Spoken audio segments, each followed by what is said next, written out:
Hai semua, gimana kabarnya? Jadi di video kali ini kita akan sama-sama belajar bagaimana kita menggunakan Fibonacci retracement dengan sederhana. Dan aku yakin para pemula pun juga akan bisa menggunakannya dengan mudah.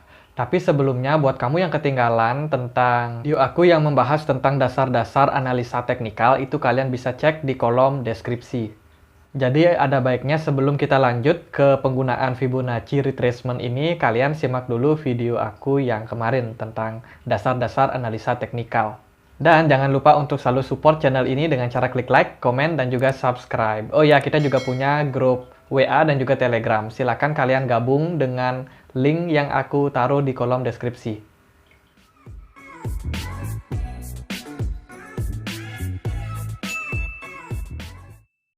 Fibonacci bukanlah hal baru untuk kalangan para trader, dan Fibonacci memang sudah lama sekali digunakan itu di India sana, tapi baru dipopulerkan oleh Leonardo Fibonacci. Jadi sebenarnya Fibonacci ini adalah ilmu alam semesta yang bisa dipraktekkan juga dalam kehidupan sehari-hari. Jadi Leonardo Fibonacci ini mendeskripsikan angka-angka cantik yang nantinya akan bisa membentuk pola. Nah, polanya itu nanti akan berujung pada golden ratio. Golden ratio inilah yang nanti mempresentasikan sebuah harmoni tertentu yang mengakibatkan sebuah keindahan yang sistematis juga indah dipandang. Contohnya itu ada pada lukisan Mona Lisa yang ternyata ketika dianalisa secara teknikal itu memang membentuk golden ratio. Yang lain ada juga lukisan The Great Wave of Kanagawa dan juga kuil Parthenon. Dan ini juga akan berlaku pada bangunan-bangunan bersejarah dan juga karya arsitektur yang memang dibuat secara sistematis. Nah, dalam analisa teknikal itu kita mengenal ada beberapa jenis dari Fibonacci, dan yang paling terkenal adalah Fibonacci retracement. Fibonacci retracement ini paling banyak dipakai di kalangan para trader karena Fibonacci ini tentunya sangat mudah digunakan, juga bisa menentukan support dan juga resisten, serta kita bisa menggunakan indikator dari golden ratio untuk menentukan kapan kita harus membeli ataupun memasang target price. Dan tidak hanya bisa digunakan saat market lagi bullish, saat market lagi bearish pun, Fibonacci ini bisa digunakan untuk menentukan kemungkinan titik terendah ataupun titik akhir sebuah downtrend. Oke, di video kali ini kita akan belajar untuk menggunakan Fibonacci dengan sederhana. Jadi para pemula pun bisa menggunakannya dengan mudah. Oke teman-teman, ini aku pakai aplikasi TradingView untuk melakukan analisa secara teknikal. Jadi di sini aku akan coba analisa untuk Bitcoin, pergerakan Bitcoin pada perdagangan hari ini. Jadi ini adalah chart dari Bitcoin untuk time frame satu harinya. Nah, di sini kita akan coba untuk menganalisa kemana kira-kira pergerakan Bitcoin dalam jangka waktu panjang. Jadi silakan teman-teman yang mau ngatur time frame itu di sini. Jadi bisa diatur sesuai kebutuhan kalian. Kalau aku mau pakai untuk jangka panjang, jadi coba kita aktifkan Fibonacci-nya. Silakan gunakan tool yang ada di sebelah kiri, itu ada yang bentuk garpu. Kemudian kita scroll ke bawah, ada Fib Retracement. Kita klik. Kemudian di sini kita coba hubungkan sudut ataupun titik tertingginya ke titik terendah. Jadi klik, kemudian tarik ke bawah. Kemudian kita cari titik terendahnya. Oke, di sini. Nah, kalau kita perbesar, itu kita bisa melihat bahwa di garis-garis dari Fibonacci ini sering terjadi pantulan, teman-teman. Jadi meskipun tidak akurat, tidak pas 100%, tapi seringnya di garis-garis itu ada terjadi pantulan-pantulan dari candlestick pattern.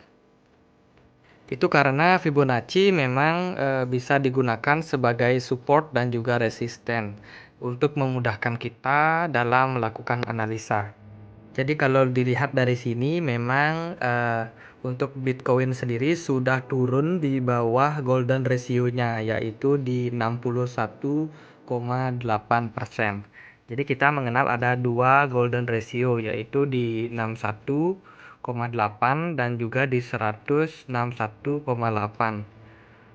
Dan kalau kita coba zoom lebih dekat lagi, itu Bitcoin belum mampu memantul dari 50%.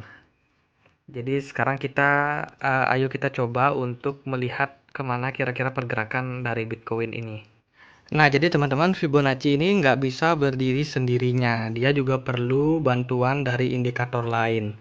Nah, di sini aku coba untuk melihat trennya menggunakan trend line ini. Jadi tulisnya ada di sebelah kiri. Jadi kita akan coba melihat pola apa yang digambarkan dari bentuk grafik ataupun chart dari Bitcoin ini. Jadi kita tinggal menghubungkan titik-titik pantul sebuah pergerakan. Oke, ini di sini.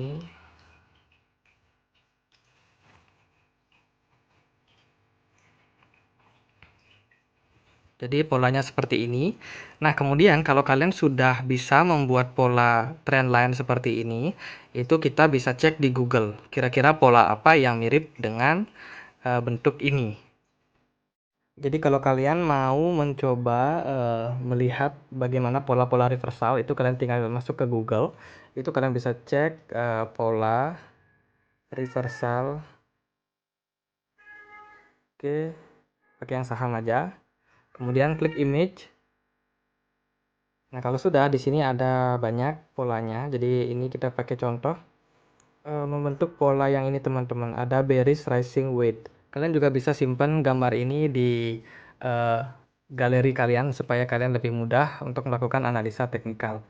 Nah, kalau begitu, maka kemungkinan terburuk yang mungkin terjadi pada Bitcoin adalah Bitcoin mengalami downtrend. Aku coba buat gambar polanya. Jadi kemungkinan memang Bitcoin akan membentuk pola ini. Jadi setelah dia naik sedikit, kemudian bisa down. Jadi di supportnya itu ada di 38,2% ini teman-teman. Jadi memang kalau analisanya benar, Bitcoin kemungkinan akan downtrend lagi.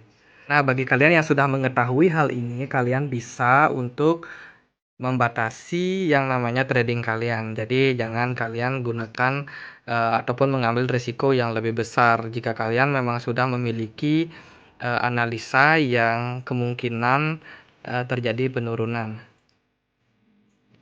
Jadi ada baiknya kita batasi dulu kerugian kita kurangi cari profitnya, karena memang risiko yang kita terima itu mungkin saja lebih besar daripada hasil yang kita dapatkan.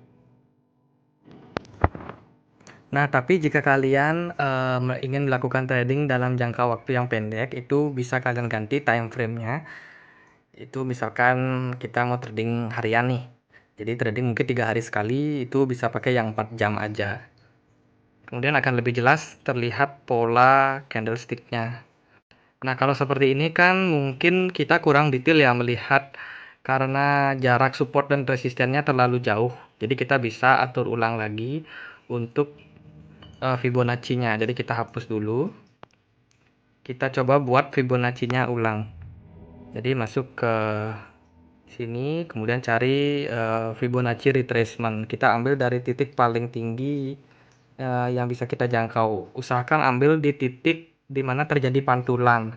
Jadi biar nggak sembarangan. Jadi contohnya di sini ada pantulan, tarik ke bawah, kemudian sampai titik terendahnya. Oke, di sini. Terus lepas. Terus kita bisa zoom lagi. Dan memang Fibonacci ini seringnya adalah mirip ya teman-teman. Jadi memang di titik di mana garis-garis support dan resisten ini terbentuk itu adalah bisa dijadikan sebagai garis support dan resisten.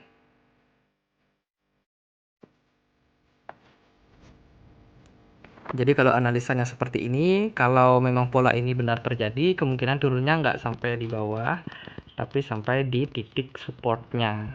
Kalaupun jebol nanti, kita bisa atur lagi untuk panjang dari Fibonacci ini. Maka Fibonacci ini akan menyesuaikan support dan juga resistennya.